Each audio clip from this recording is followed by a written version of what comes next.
Bonsoir, bienvenue dans votre rendez-vous Culture et Société. Le MAG, c'est 10 minutes pour en savoir un tout petit peu plus sur la vie de votre territoire et au-delà. Aujourd'hui, on va sortir de nos frontières du territoire Bernais Terre de Normandie pour se diriger vers Pont-de-Mer. Je reçois Franck Tillement, coordinateur, professeur, programmateur de la section musique actuelle de l'école de musique de Pont-de-Mer. Entre autres, ancien compagnon de route des Blaireaux de Ravel et actuellement, je crois, membre du groupe Rion. Franck Tillement, bonsoir. Bonsoir. C'est ça, on dit Rion ou Rion? Ouais, c'est Rion, mais je ne suis pas membre du groupe. Non. C'est un groupe que je vais programmer. Que vous avez programmé? Oui. D'accord. Oui. Qui vous tient à cœur? Ah bah oui, bien sûr. En plus, ce sera la première programmation de l'écho, donc ça me tient à cœur. On va y revenir justement à l'écho. Oui. Vous êtes en charge aussi de la programmation de l'écho, qui est une salle de répétition, entre autres, et où ce qui devient une salle de concert? Non, qui a été prévue dès le départ comme une petite salle de concert, musique actuelle. Donc en fait, c'est un petit club de 100 places. Ouais. Qui est équipé comme une petite SMAC en fait. Donc là, on programme des groupes à l'année. On va accueillir des groupes en résidence, enfin on va essayer de faire fonctionner cette salle de manière à ce que, voilà, sur le territoire, on parle de territoire et des gens et des groupes qui puissent venir travailler chez nous en fait. D'accord, on y reviendra tout à l'heure. Vous êtes toujours programmateur du concert d'ouverture du Festival des Mascarets? Toujours, avec grand plaisir. Ça se prépare d'une année sur l'autre, déjà on est dessus ou pas? Ah ben bien sûr. Ouais. Et c'est Je ne peux pas dire. D'accord, ok. Et puis, est-ce que vous vous occupez encore de la programmation musicale du théâtre? Non, en fait, c'est de concert. Hein. Je Ouais. travaille avec Simon Fleury, qui est le Ouais. directeur de l'Éclat. On travaille ensemble, mais encore plus maintenant, vu qu'on a chacun une programmation sur un lieu différent. Donc, effectivement, on essaie d'être complémentaires. Donc, on travaille beaucoup ensemble. Est-ce que des groupes de musique peuvent jouer à l'Éclat? Bien sûr. Après, il y a une esthétique il y a un parti pris, une esthétique qui est donnée sur ce que veut Simon Fleury. Donc là, on est plus sur effectivement une musique de jazz improvisée, musique du monde, un peu moins sur les musiques actuelles. D'accord. Toujours sculpteur? Toujours, oui. On trouve le temps là avec le nouveau boulot qui est arrivé? Je me lève très tôt. D'accord. Vous vous levez et vous sculptez? Je me lève, je peins, je sculpte, je vais travailler et au lieu d'aller me coucher, parfois je vais peindre, sculpter et après je vois si je peux me coucher. Donc c'est au sein des ateliers de la course? Exactement. Comment ça s'est déroulé cette rentrée musicale pour vous et d'une part pour vos élèves? Est-ce que c'est une rentrée, on va dire, genre professorale comme ça se passe dans les collèges et les établissements scolaires, ou c'est un peu plus cool, détendu? Quoique là, c'était pas très cool parce que c'était speed, quoi. Non, là, c'est speed pour moi, mais pour les élèves, c'est j'espère, toujours très cool, puisque, en fait, ils viennent d'abord pour prendre du plaisir à l'instrument, même s'il y a du travail à faire sur l'instrument pour être un musicien, ça reste quand même un plaisir. Donc, on part toujours de ce postulat. Donc, non, c'était très agité parce que, comme je viens de prendre mes fonctions, il y a effectivement beaucoup d'envie, l'envie de faire plein de choses, d'associer plein de gens dans ce projet de la section musique actuelle et de la salle L'Écho. Donc évidemment, ça insuffle un peu d'énergie et d'envie, quoi. Donc il faut y aller. On en parlait tout à l'heure en aparté, justement. Ça démarre de 7-8 ans, oui. les cours. Oui.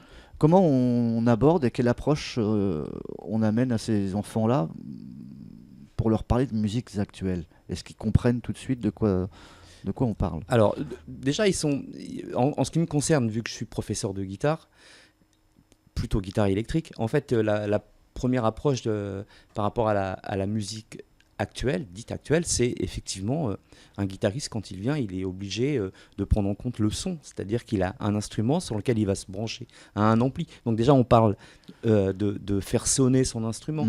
Donc obligatoirement, tout de suite, il a quelque chose qui le ramène aux musiques actuelles, à la musique amplifiée, quoi. Okay. Après, comment on l'aborde? On l'aborde sur un répertoire, déjà. On l'aborde dans l'envie de l'élève, c'est-à-dire que là, il est quand même difficile pour nous d'avoir une sorte de méthode qui s'appliquerait à tous les élèves. Ça, en musique actuelle, ça ne marche pas. Je ne suis pas certain non plus que ça fonctionne dans la musique classique, mais en tout cas en musique actuelle... Il n'y a pas un répertoire comme dans la musique classique où on a des bases? Non, mais parce des artistes qu'on reprend? En fait, moi, après, c'est mon enseignement. Moi, je considère que chaque élève est différent, a des envies, différentes. Donc du coup, si j'en tiens pas compte, il y a peu de chances que je lui donne satisfaction et en tout cas ce plaisir qui vient rechercher à travers l'instrument. Donc moi, je suis obligé d'avoir des envies en tant que professeur. Donc il y a des bases qui sont pour moi on peut pas les mettre de côté. Enfin voilà, il faut les acquérir. Mais après, on parle sur voilà, l'élève qui est là, il a des envies, donc on en prend. Est-ce qu'il y aurait un artiste ou éventuellement un morceau de musique qui engloberait tout ça, qui englobe tout ça, qui est la photographie exacte de ce que vous faites? Pas moi. Non. Moi, je connais pas. D'accord. Non, je connais pas parce que en fait, comme je l'expliquais tout à l'heure, la notion de son, elle est importante dans la façon dont on enseigne, autant pour l'instrumentiste et pour les ateliers qu'on dirige. D'accord ? Donc on ne peut pas enseigner un morceau comme on l'enseignait dans les années 70 en 2018. D'accord ? Le son déjà n'est plus le même.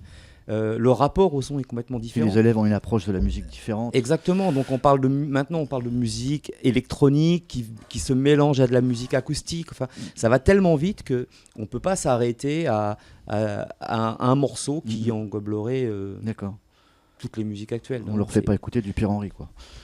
Pierre-Henry, non. Non. Bah, en fait, on peut après, mais il ne faut pas que ça s'arrête à ça. Question un peu toute bête, quelles sont les nouveautés de la structure? En fait, tout est nouveau, déjà. Tout n'est pas nouveau, dans le sens où l'école a déménagé il y a 2 ans déjà, je crois. Ce qui est nouveau, c'est l'ouverture de la salle L'Écho, parce que moi, je considère qu'elle va nous permettre d'avoir une pédagogie C'était un besoin, ça manquait. Très particulière. Oui, dans le sens où on le voit bien, la programmation des musiques actuelles n'est pas évidente, surtout quand on a une approche régionale de la musique actuelle. C'est-à-dire qu'on ne peut pas faire que des groupes qui sont connus, parce que sinon on n'aide pas les groupes qui ne le sont pas. Et puis on n'aide pas au développement des musiques actuelles. Or nous, à l'Écho, c'est notre... pas notre priorité, mais ça en fait partie. Voilà. Découvrir des groupes, aider à découvrir des groupes et les aider à continuer à progresser et à travailler. Donc la salle L'Écho, qui est une petite salle de 100 personnes, répond certainement à ce cadre-là. Donc voilà, on espère pouvoir inviter des artistes qui à la fois vont aussi amener une pédagogie avec les élèves, des rencontres, tout ça. Tout ça fait que c'est très riche en fait, quoi. On pourrait y avoir des concerts avec des élèves et une masterclass avec un musicien. Mais complètement. C'est dans les projets. Comme on peut, j'espère, faire venir un artiste qui a une forte personnalité et qui puisse comme ça aller dans les classes, rencontrer les professeurs, les jeunes instrumentistes. Comme Axel Bauer, qui pourrait venir. Pourquoi pas ? Après, je ne suis pas certain que ce soit la bonne personne, mais pourquoi pas ? Mais non, mais en fait, voilà, je pense que en fait, la musique, c'est pas qu'une question, et les écoles de musique, c'est pas qu'une question de pratique instrumentale. Là, en fait, c'est une définition qu'on a beaucoup eue là, et dans laquelle on a beaucoup débattu à la section musique actuelle, c'est est-ce qu'on veut faire des instrumentistes ou des musiciens ? Donc en fait, cette question déjà, elle implique des réflexions complètement différentes. Peut-être que l'un et l'autre ne sont pas dissociables, mais en tout cas, moi je pense qu'il faut y penser, et c'est très important.